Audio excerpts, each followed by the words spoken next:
Everyone. I am Madison Shepard, the Scholarship Outreach Director for the College and Career Readiness team. A very special guest joining us on our College and Career podcast, the University of California Davis Chancellor, Mr. Gary May. As UC Davis's 7th Chancellor, Gary S. May leads one of the nation's most academically and socially diverse universities. Lead UC Davis academic excellence, public service, and upward mobility for students from all backgrounds. Chancellor May came to UC Davis in 2017 after serving as Dean of Georgia Tech's College of Engineering, the nation's largest and most diverse school of its kind. In 2015, President Obama honored him with the Presidential Award for Excellence in STEM Mentoring. May earned his master's and PhD degrees in electrical engineering and computer science at UC Berkeley. He has won numerous awards for his research in computer-aided manufacturing of integrated circuits. In September 2018, May was inducted to the National Academy of Engineering for his success in attracting and retaining engineering students from underrepresented backgrounds and his innovations in semiconductor manufacturing. And today, he will be interviewed by our College and Career Readiness lead podcast host, Leah Gedahun.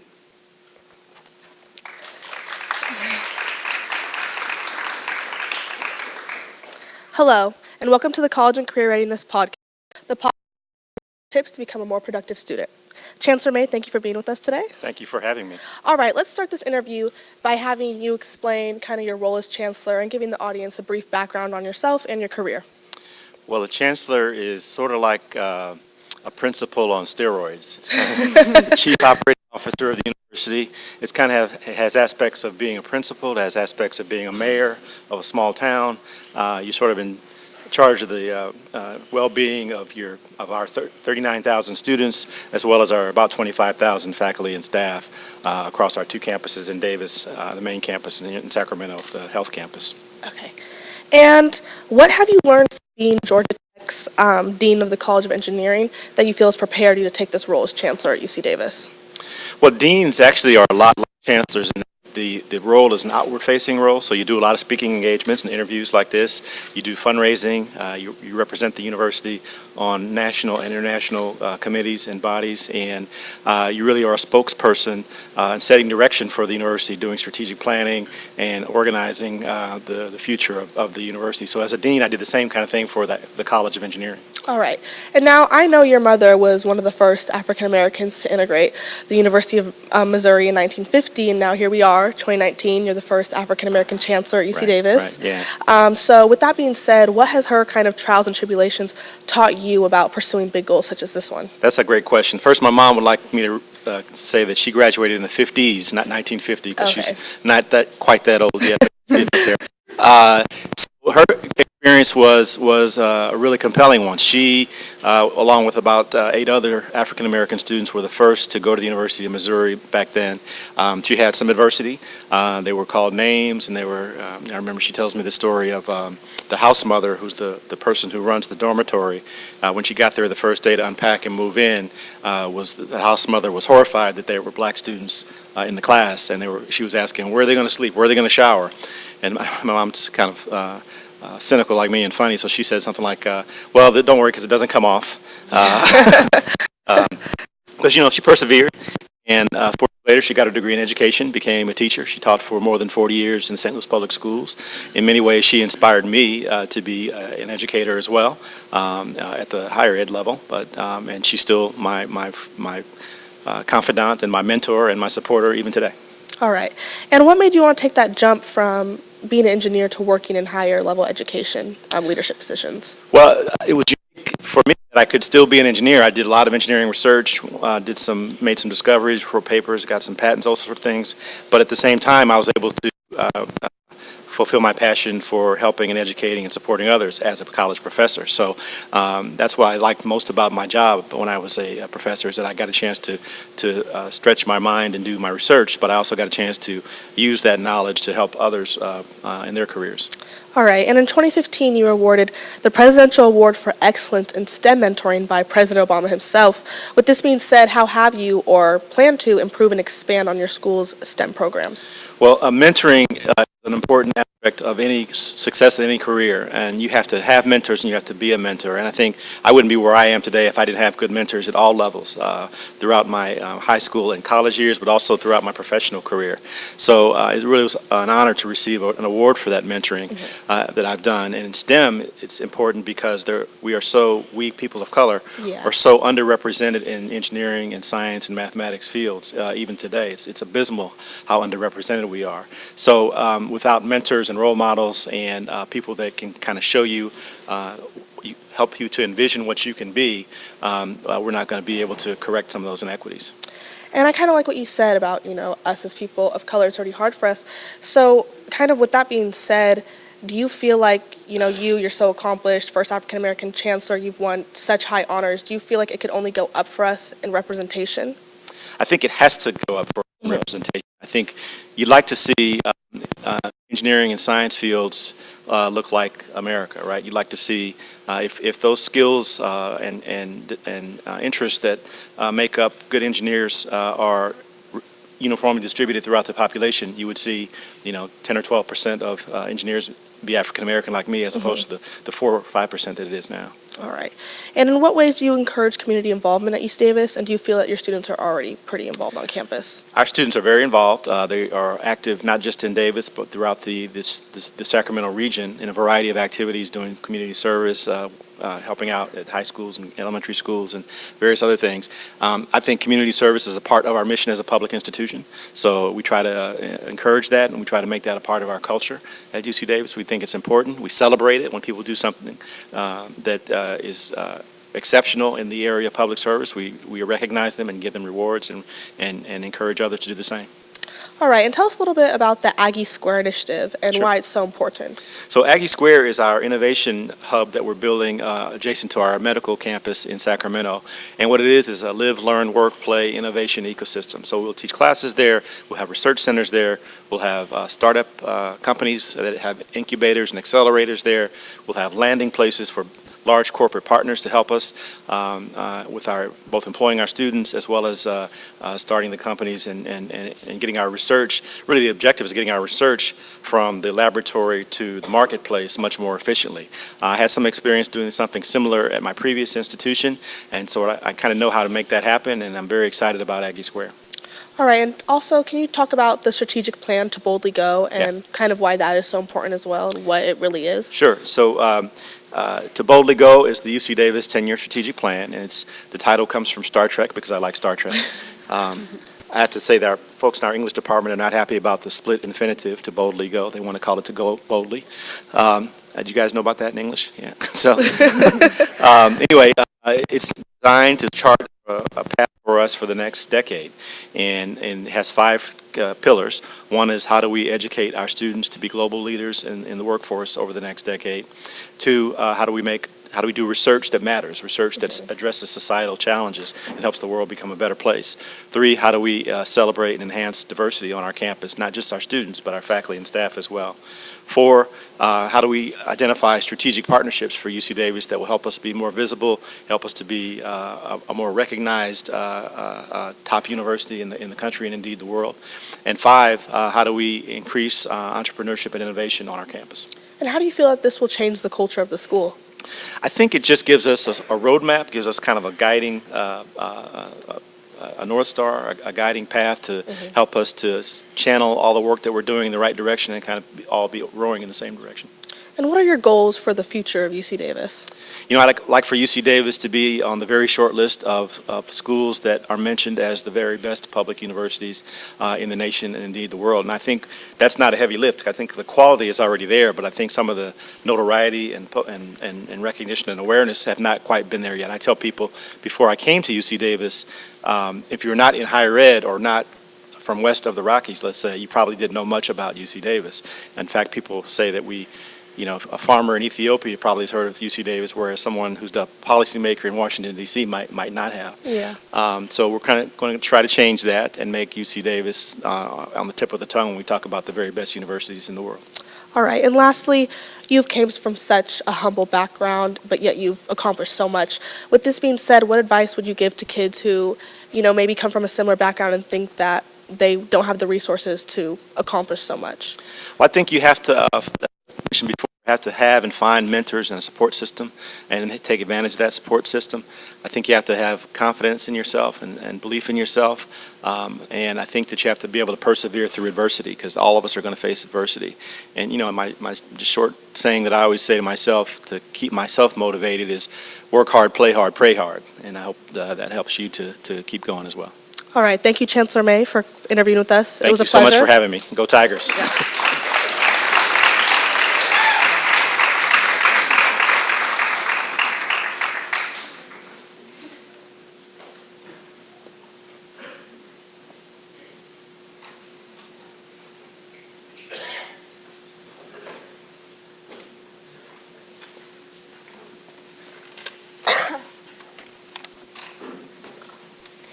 Hi, my name is Emma Jo Bain, and I'm the Nonprofit Outreach Director for CCR, our College and Career Readiness Program here at Inderkum High School. Today we are joined by the President of the UC System, Janet Napolitano. As President of the University of California, Janet Napolitano leads a system with 10 campuses, 5 medical centers, 3 affiliated national laboratories, and a statewide Department of Agriculture and Natural Resources. The UC System has more than 270,000 students, 220,000 faculty and staff, 2 million living alumni. She's a distinguished public servant and is the former U.S. Secretary of the Department of Homeland Security and a 2-term governor of Arizona.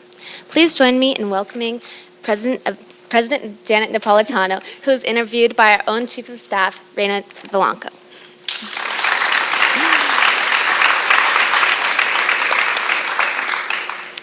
Hello, everybody. Welcome to the College and Career Readiness Podcast, the podcast where you can learn useful tips to help you become a more productive student. My name is Reina Blanco, and I'm Chief of Staff. I'm here today with President Janet Napolitano. Hi, thank you for being here. Thanks, Reina. So let's start this interview by just giving the audience a little bit more background on yourself and your career and what brought you here today. Well, first of all, I'm delighted to be here. What a great high school you have. It's just terrific. Thank you. Yeah. I grew up in Albuquerque, New Mexico, and made my way to Santa Clara University, which is not one of the UCs. I didn't know about the UCs. I was in Albuquerque. And I was a political science major, and then after a year working in Washington, D.C. on the Hill, I went to the University of Virginia for law school.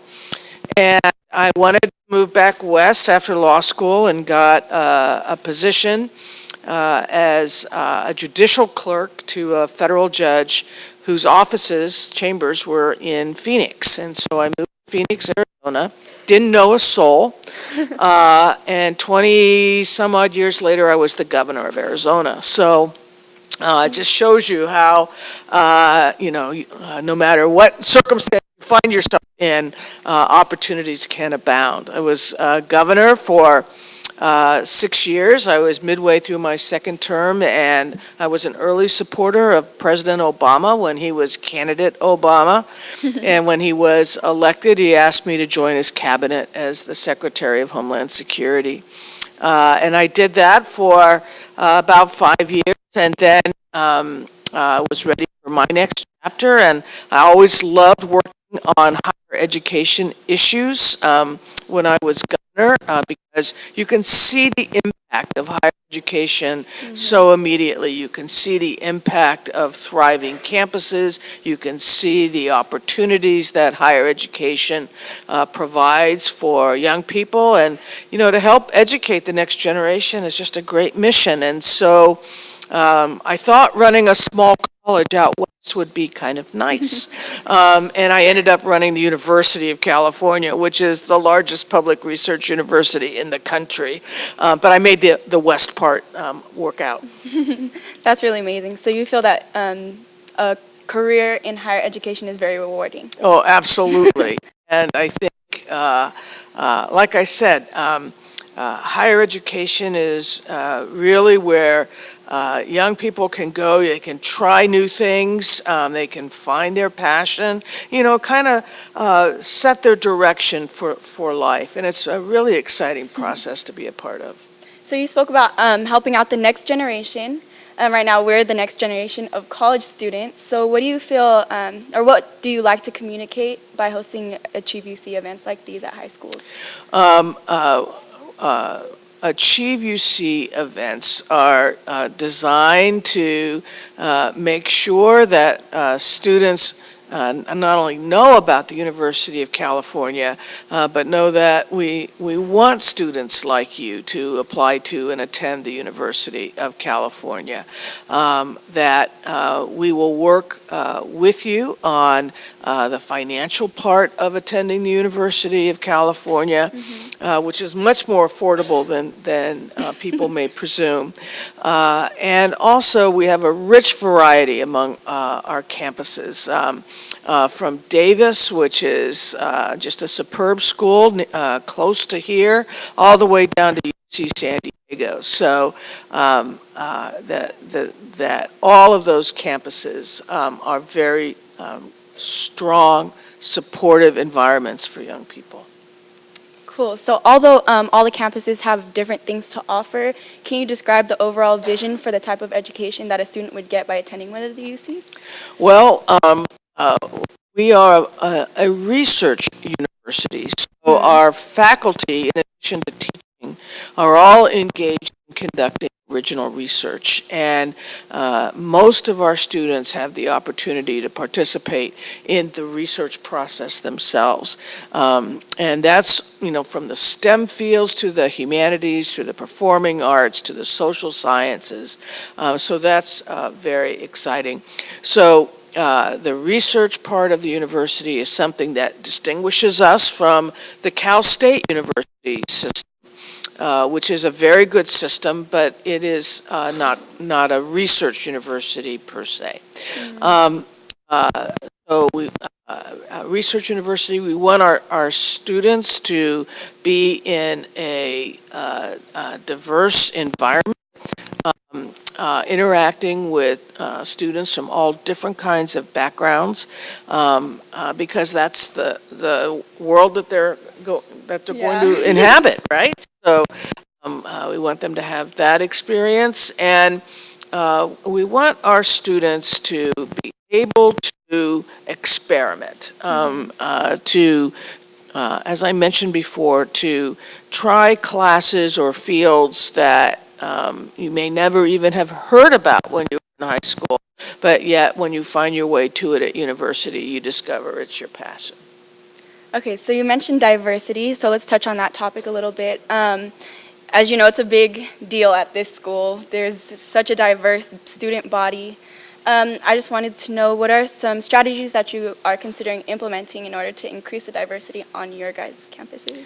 Well, we're doing a lot of outreach, and what we're trying to do is to make sure that the applicant pool and then the enrolled pool really marries up with the rich diversity that is California. And so we've really upped the number and types of activities that we're doing in that regard, including starting the Achieve UC program. Yeah, that's amazing. You're definitely reaching a whole nother pool of applicants, a whole bunch of interest groups, how they mentioned the athletics. It's really cool. It's very cool. Yeah. It's a lot of fun for me too. It gets me out of Oakland, where my office is. Would you rather be in Oakland or at a high school? I'd rather be at a high school. So.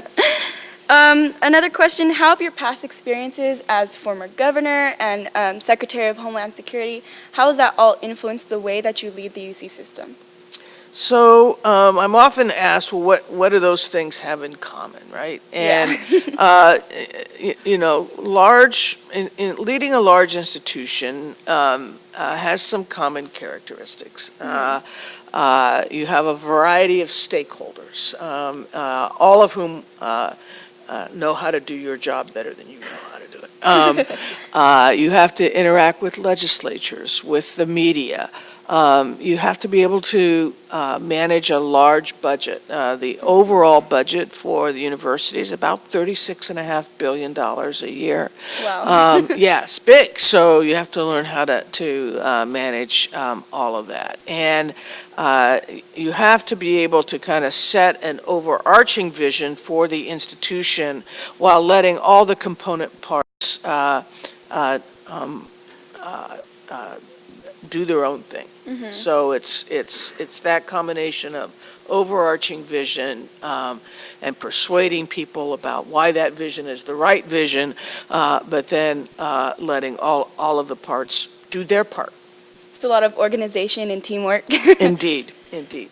And let's talk about goals. What are your plans to help the UC system grow and thrive during your tenure?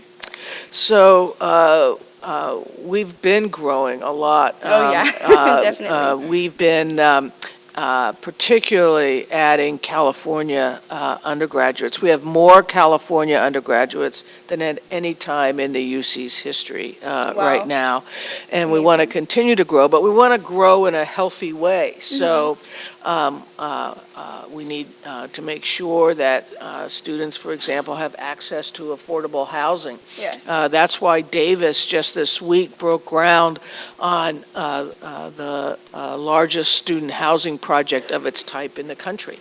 And we need to make sure that we have the faculty and staff who can teach and support our students. So healthy growth is a goal.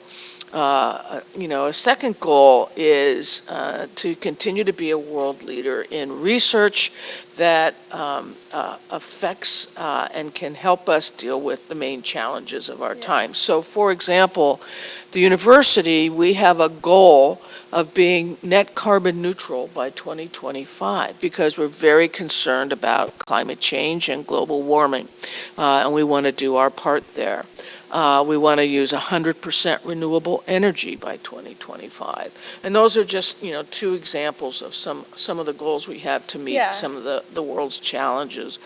And the third thing is to make sure that the students who graduate, and they do graduate, once you enter the University of California, you will graduate, but that they're really prepared for the world and the workplace they're going to be entering into, that they have both the hard skills and the soft skills necessary to succeed. That's cool. So speaking on the fact that you said you guys are trying to grow healthy, things are picking up fast though, huh? Oh, yeah. Oh, yeah. So one of the most, I feel you could say maybe intimidating aspects about public universities is impaction. With that being said, what strategies are you using in order to boost the amount of students who graduate in 4 years from 64 to 70% by 2030? Yeah, so we want to be at 75% in 4 years by 2030 and 90% in 6 years. Oh, that's amazing. Yeah, so like I said, you will graduate. The campuses are all doing different things. They're trying different means of academic advising. They're adding courses. They're adding online coursework. And it's all designed to make sure that students who start have the ability to graduate in 4 or, if necessary, 5 or 6 years. Okay, cool. So why do you feel that the 4 years are just like the movement is important? Well, we're 4 years is, when you graduate from high school, you're 17 or 18. In 4 years, you'll be 21 or 22, and you'll want to be ready. You'll want to be ready to go on to the next stage of your life, and that could mean even going on to more schools. So many of our students go on to graduate school. They go on to get a PhD or a law degree or a medical degree, and so they'll want to be able to start that next chapter too. And then you also mentioned about how the UC system itself is working on addressing climate change. Do you feel that it's important for all universities and systems of universities to work on that as well? I do. And in fact, the university is leading a coalition called UC3, and it's 19 universities or university systems that includes some in Canada, some in Mexico. The bulk are in the United States. It includes the State University of New York system. It includes Ohio State, Arizona State, Caltech. That sounds like more than 19. Yeah, but the idea is for these universities to do research that can expand to the local communities in which they are existing, and to develop scalable solutions to issues affecting climate. And, that's a great role for a research university. Yeah, of course. Let's touch on your time in Obama's cabinet.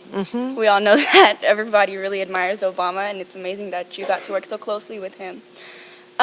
What is a few things that inspired you to help form the DACA program, and how are you promoting or using that in your system? So DACA stands for Deferred Action for Childhood Arrivals. It was something we began when I was Secretary of Homeland Security to provide an avenue for young people who were brought here as children, typically around the age of 6 or younger, who were raised in the United States, but are just, they happen to be undocumented.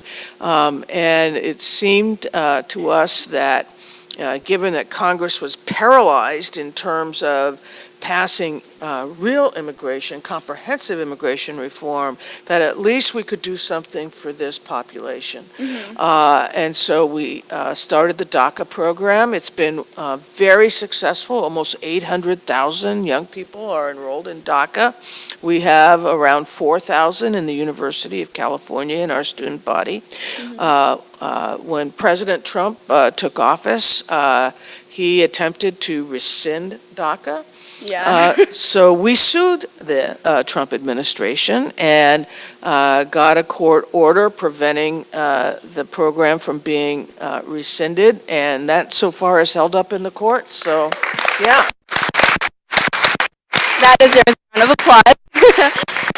And then, so being the president, you get to go around, you get to see the different UCs, how they run things. If you could put one educational policy into place statewide, what would it be? Oh my gosh, it would be fully fund the University of California. Thank you. Thank you. A few more questions. Sure.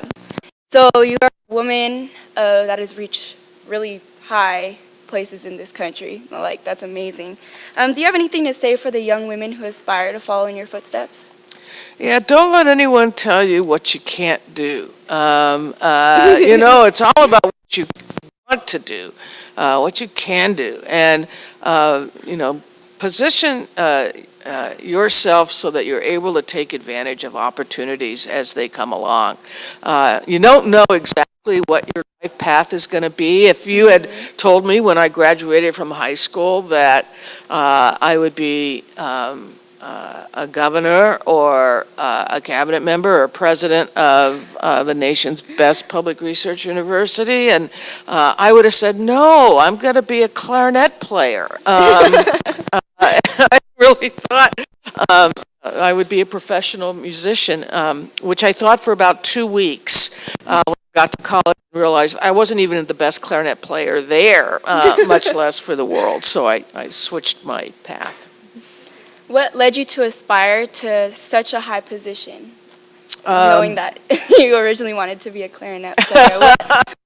What was that switch, or what inspired you to change your course? Well, I was always interested in public service, and because I think that a well-lived life is a life that helps serve others in addition to oneself.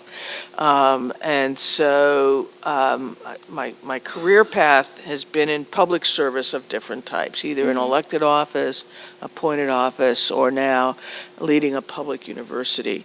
And I think I draw my inspiration from that. Yeah, definitely. Last question. Okay. You're in such an involved role. You have a busy schedule. You've talked about a whole bunch of stuff. You help others. What do you do for fun? What do you do for yourself? Well, I enjoy reading a good book, going to a good movie. I enjoy, Do you have any recommendations? gosh, what did I see? If you get a chance to see this movie called Free Solo. Have you heard about this movie? It's a documentary about a fellow who climbs El Capitan in Yosemite with no ropes. That's so scary. Yeah, and it's amazing photography and it's an amazing story. So if it comes around, I highly recommend it. Free Solo. And I enjoy going to live music performances. So That's I always try fun. to do that. Absolutely. Well, thank you so much for taking the time out of your day to come and answer our questions. I'm sure this is going to be very valuable to people who are not only looking at UCs, but just kind of interested and on their college search. So thank you again. Thank you very much, Raina. It's been a pleasure. Pleasure.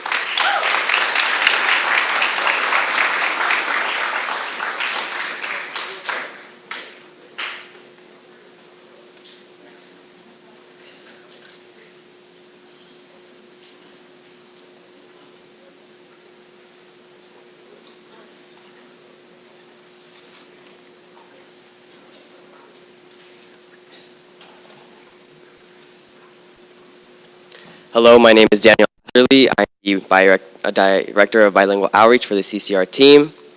The College and Career Readiness team is proud to present the UC Davis Executive Director of Undergraduate Admissions, Ebony Lewis. She previously served as Associate Director of Admissions at UC Santa Cruz. She has more than 18 years of career service in admissions at the University of California.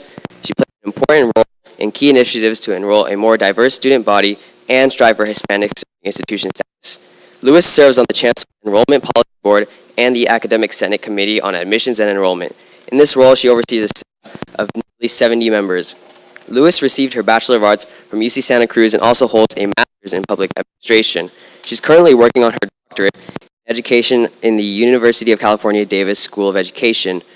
Her determination, leadership, and exceptional collaborative skills have allowed her to succeed throughout her career. At UC Davis, she leads a talented team of admission professionals in supporting access and opportunity for students in pursuing their higher education goals. The College and Career Readiness team is extremely grateful to have the opportunity of interviewing the esteemed Ebony Lewis.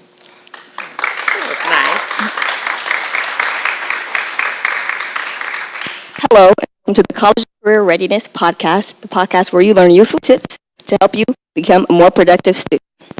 Ebony Lewis, thank you for being here today. Thank you for having me. How's everybody doing? Good. Okay, Ebony, to start us off, can you tell us a little bit about what your role entails as UC Davis Admissions Director? Sure. So as Executive Director of Admissions at UC Davis, I am responsible for overseeing our recruitment through enrollment of new undergraduate students to the university. And that includes students coming in as first-year students directly out of high school, as well as students transferring to the university. Within the work that we do in undergraduate admissions, that's from reviewing and processing applications to recruitment to outreach, again, just programs like EAOP and MESA, Sacramento Area Youth Space, and others. And so we're really excited about the work that we do, and our team is very passionate about that. So I like us to being the front door to the university. It's very exciting. Absolutely. And also that includes working with the faculty, our academic senate as well on their implementing their policies. Absolutely. On admissions. Thank you for that. As Admissions Director, how are you working to make the admissions process more equitable for students of color and undocumented students? So thank you for asking that question. So we certainly believe at UC Davis the work that we do in undergraduate admissions and access and opportunity. And so in terms of making the admissions process more equitable, one of the big things is about informing students and families about what requirements are, but navigating through the process. We have a lot of students who might be the first in their family to go to college.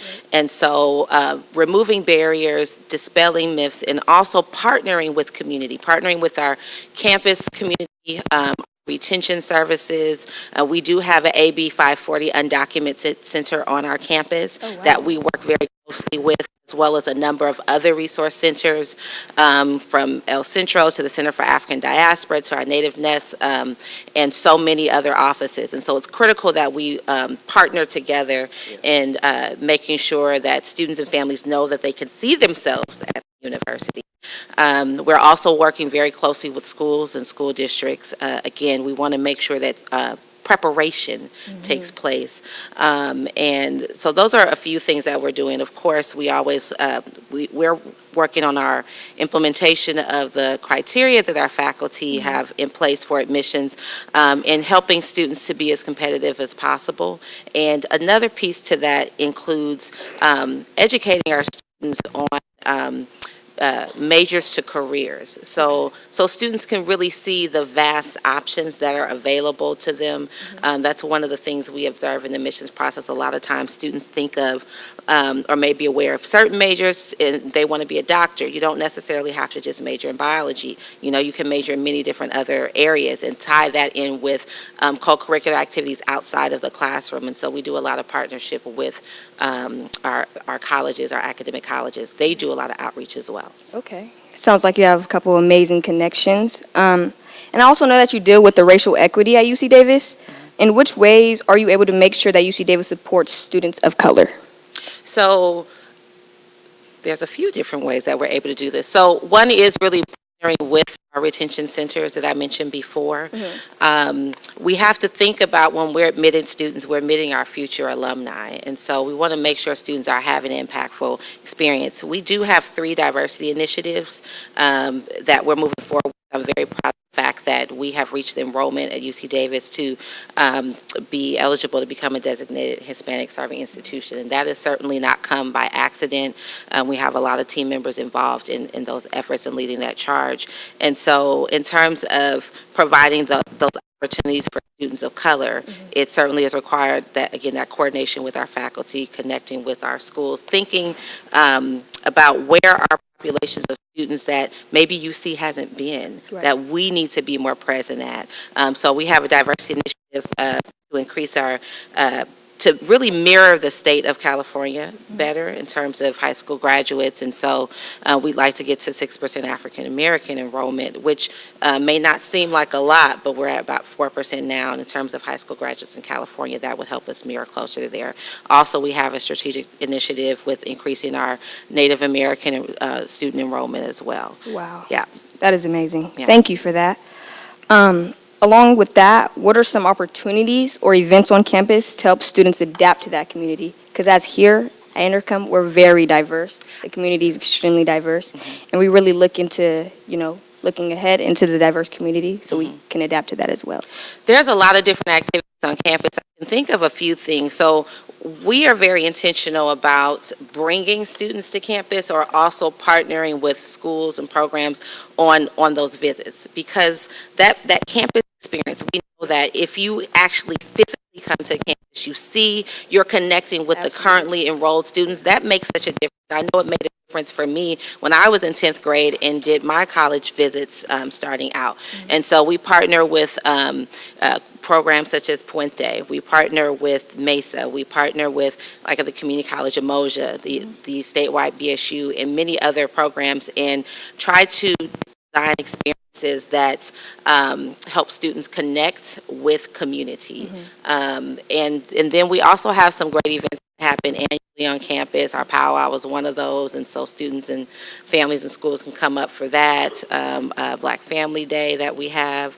There's a lot of programs that take place through our Student Community Center, the Student Recruitment and Retention Center, that these are students, just like you all have your student media space here and are really tapping into your talents. Ours in a student-led, we have a student-initiated outreach as well, and so we actually partner with them. So we're not, we can follow their lead in connecting peer-to-peer with students, and so they do a lot of outreach and recruitment as well. So you have those different kind of connections that are happening as well. There's also a lot of undergraduate research opportunities, many that are focused on students of color, underrepresented students. And so we want to make sure those opportunities are known, and they have a lot of different events that are taking place. Our cross-cultural center, for example, our LGBTQIA+ center, and many more. So, Wow. Pointing more towards the application process, as we know, students need to complete their personal insight questions to apply to UC Davis. yes. What tips would you offer to the students to better prepare them for these insight questions? Thank you for asking that. Absolutely. So, first thing I would say is it is your personal insight questions. It's about what you bring, what your experiences are. These are the same questions throughout the entire University of California system. You know, we have one application for all of our undergraduate campuses that students can apply to.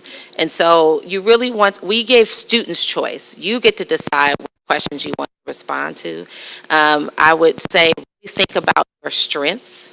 And don't limit yourself. Sometimes I have observed sometimes students may feel like, I don't want to brag on myself. I'm bragging. That's not a big deal. The thing that maybe something they had to navigate through. I would say share to the extent that you're comfortable. We're not trying to get all in your business, but if you don't tell us, we won't know. Right. So if you imagine your application being like an interview, we can sit down and chat all day, right? Absolutely. And I can learn more about you, Brooklyn, right? And some of your experiences and things that you're involved in. And so even with CCR, with the CCR team, right? Taking that and articulating that in writing. And so you really want to take time to think about what are the things that you have really invested in. You can talk about so many different things. You might have, some people have responsibilities even at home and caring for younger siblings as well. We really want to hear from you in your voice. We see your grades, we see test scores, we can see your extracurricular activities, and all of those things are important, but I'm sure you would agree that there's more to each student than their grades and their test scores. Absolutely. And so the personal insight questions provide a space for you to fill in the blanks for us and give us more context into who you are, the community that you come from, your contributions in your school, in your community, and all that you bring. Well, thank you for that genuine And don't statement. wait to the last minute. Oh, absolutely. Take your time so you can think of that. So. Thank you for that. What admissions-based accomplishment are you proud of during your time at UC Davis? During my time at UC Davis, there's a few things that I'm proud of, and I've joined UC Davis in February of 2016, so I've been here for about 3 years. I am proud of the fact that our team, and I'm glad to have some of our team members here. Blas Guerrero is here. We have Rogelio Villagrana. We have all of our EAOP staff that are here. But reaching that designation, the enrollment to get the designation for HSI, that work was in process when I came, but being able to continue that and see that through to get to that point, our team played a key role in that, and so that's something I'm very proud of to see. I've been proud to see the growth only in our underrepresented students, also see the growth in terms of how the first enrollment of first generation students on our campus. So we've been very proud. I'm very proud of that, and the trajectory that we're headed to continue to diversify UC Davis, and that includes diversity of thought, diversity of experiences, and the future forward is where we're headed. But those are some things that I'm proud of. I like that. Future forward. I like that. Can you talk to us about the vision for the future for UC Davis admissions, and how are you working to make those changes? Okay. So as we look to Chancellor May's vision to boldly go in the strategic plan, one of the things that we will be focused on in undergraduate admissions and in enrollment management, which includes financial aid and scholarships in our registrar's office and our analytical team, is, like I said earlier, mirroring the state of California in terms of our enrollment of our underrepresented students. And so that's going to be one of our big priorities in the next 3 to 5 years to move forward with that as well. So that's a key area. And then also we want to build more relationships in the Sacramento area and with our community organizations. We have a lot of outreach programs at UC Davis and even within our team. And so we want to closely align that work and then partner with our schools and partner with community and faith-based organizations so that we can engage more students. One of the things that I've observed just living out here I live in Davis, close to the Causeway, I come in Sac lot. And I have observed a lot of times where I'm connecting with students who we'd love to see on our campus and bring rich diversity to our campus, but we may not be on their radar.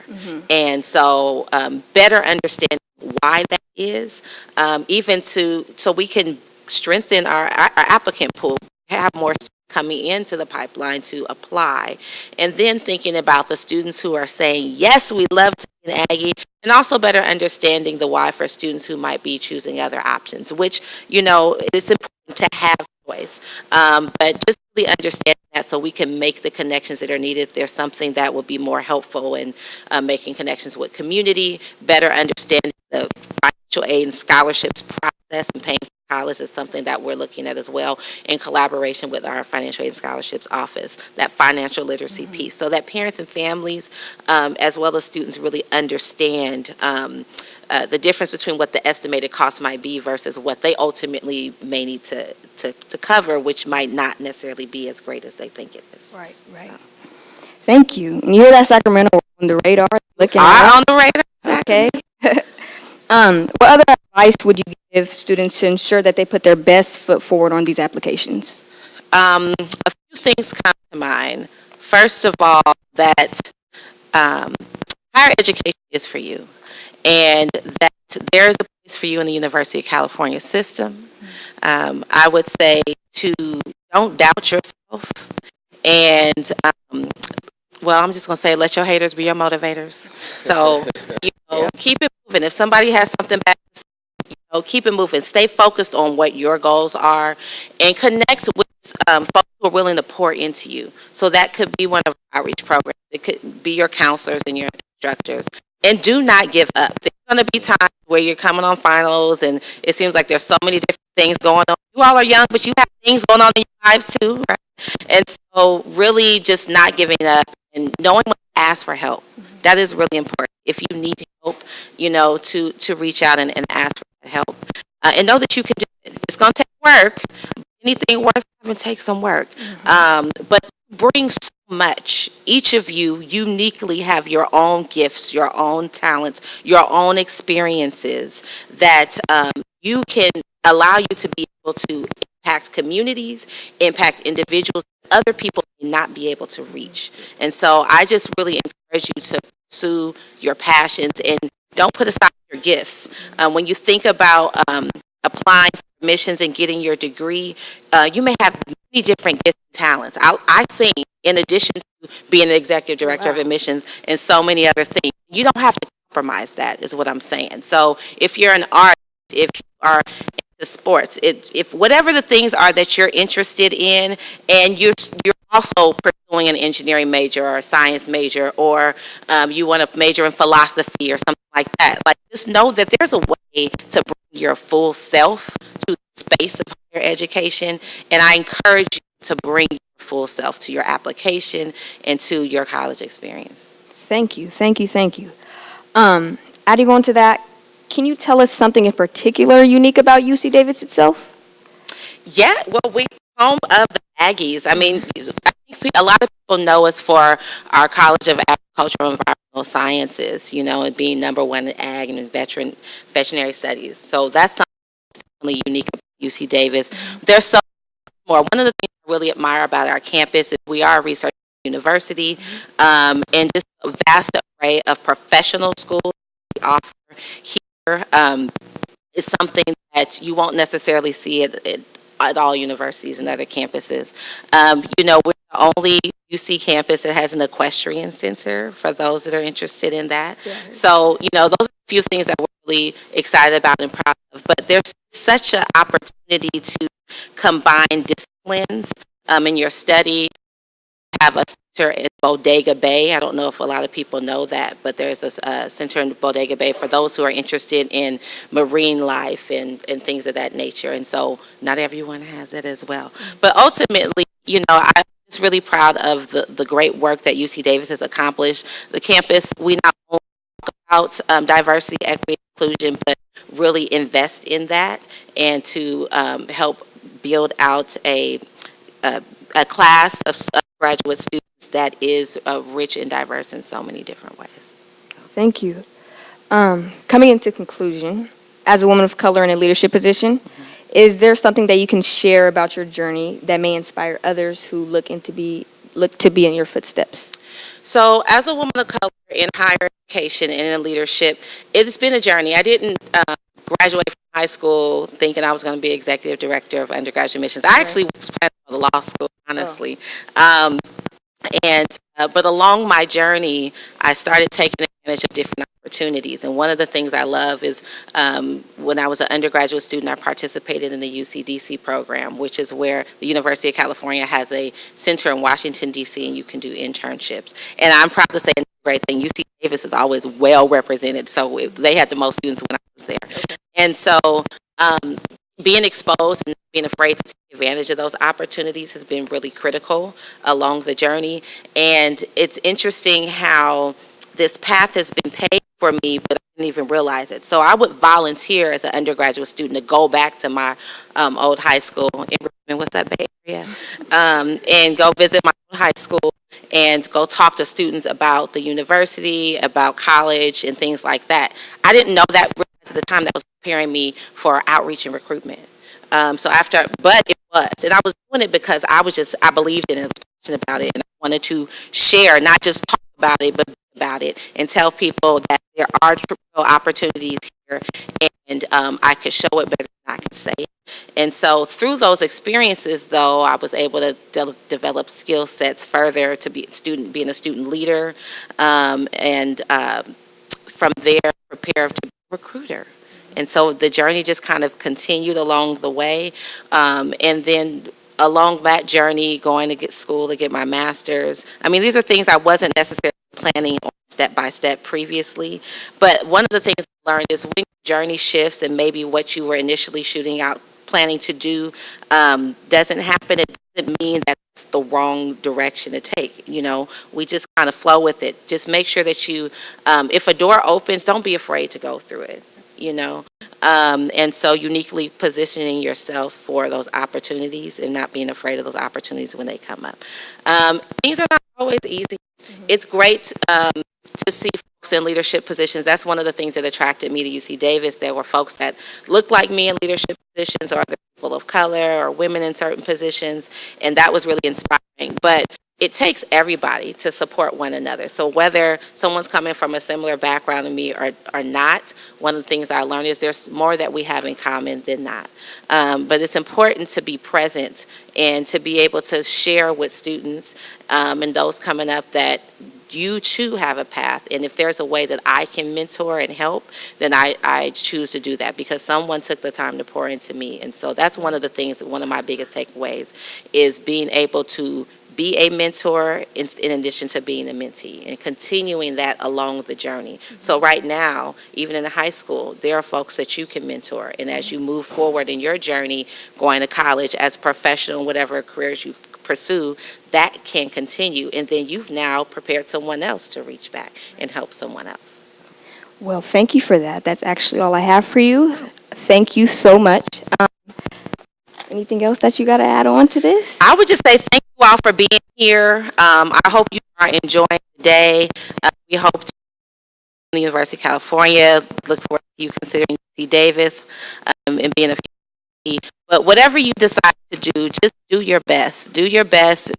My godfather would always say, "For the stars," and if you fall on the moon, you're still on higher ground. And that has just stayed with me all of my life. So I just encourage you all to reach for the stars and keep doing what you do. Thank you so much. Appreciate it. Great job. Thank you. Good job.